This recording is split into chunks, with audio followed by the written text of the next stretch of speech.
তো যেটা পারি এরকম একটা গল্প বলি। লোকের একটা ঘোড়া ছিল, গরিব মানুষ, একটাই ঘোড়া, ওইটাই তার সম্বল। একদিন ওই ঘোড়াটা হারায় গেছে। তো যখন ঘোড়াটা হারায় গেছে, এরপরে সে সবাইকে যে জিজ্ঞেস করতেছে আমার ঘোড়াটাকে দেখছো কিনা, সবাই বলতেছে না না আপনার ঘোড়াটা তো দেখি নাই। তো সবাই আফসোস করতেছে, হারে বয়স্ক মানুষ, একটাই ঘোড়া ছিল সেটাও হারায় গেছে, এটা তার পরে বলতেছে এটা আসলে তোমার ব্যাড লাক। সে বলছে মেবি। কিছুদিন পরে ওই ঘোড়াটা ফেরত আসছে, সাথে আরেকটা বন্য ঘোড়াকে নিয়ে আসছে। তো এই যে তার ছিল একটা ঘোড়া, এখন দুইটা ঘোড়া রয়ে গেছে। সবাই বলতেছে আরে ওই ঘোড়াটা তো হারায় গেছিল, ওইটা তোমার ব্যাড লাক না, ওটা তোমার গুড লাক। সে বলছে মেবি। পরবর্তীতে ওই বন্য ঘোড়া পোষ মানানোটা, তো তার ছেলে যে ছিল সে ওই বন্য ঘোড়াকে পোষ মানাইতে যে তার পা ভেঙে গেছে। তো তখন সবাই বলতেছে আরে এটা আসলে তোমার গুড লাক মনে করছিলাম, এটা আসলে তোমার ব্যাড লাক। সে বলছে আর তোমরাই তো পারো, তাহলে আর গল্প বললে আর কি। তো সে বলছে মেবি। তো কিছুদিন পরে ওই রাজ্যে অন্য একটা রাজ্য অ্যাটাক করছে এবং ওই রাজ্যে সৈন্য সংখ্যা কম।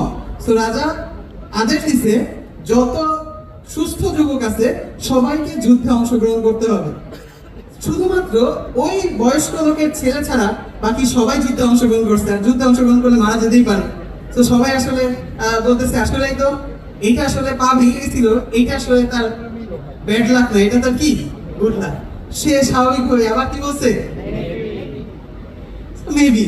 তো সবাই আসলে বিরক্ত যে আপনারা যাই বলি আপনি খালি বলেন মেবি মেবি মেবি, কেন এরকম বলেন? তখন সেটার উত্তরে ওই লোক একটা লাইন বলছে, যে লাইনটা লেখা ছিল ওই রাজার আংটিতে। সেই লেখা লাইনটা কি ছিল? দিস টু শ্যাল পাস, এটাও কেটে যাবে। তো রাজা তার যখন ভালো সময় ছিল সে আনন্দে থাকতো, তখন সে আংটির মধ্যে লেখা দেখতো দিস টু শ্যাল পাস, এই সময়টাও কেটে যাবে, তার মানে সামনে খারাপ সময় আসবে, নিজেকে প্রিপেয়ার থাকতে হবে। আবার যখন খারাপ সময় আসতো তখন তার আংটিতে দেখা দেখতো যে দিস টু শ্যাল পাস, তার মানে এই খারাপ সময়টাও কেটে যাবে, সামনে আবার একটা ভালো সময় আসবে। তো আমাদের ক্ষেত্রেও সেম জিনিস, দিস টু শ্যাল পাস। কত তাড়াতাড়ি পাস হবে সেটা ডিপেন্ড করতেছে তোমার প্রিপারেশনের উপর। যত তাড়াতাড়ি পাস করতে পারো, কারণ মেডিকেল অ্যাডমিশন টেস্ট সবার আগে হয়। চান্স হয়ে গেলে আল্লাহর রহমতে পরবর্তীতে ভার্সিটি পরীক্ষাগুলো বা অন্যান্য যে ভর্তি পরীক্ষা, এগুলো আনন্দের সাথে দিবা বা দিবা না কোনো সমস্যা নেই, কিন্তু না হইলে এই this too shall pass, pass and pass.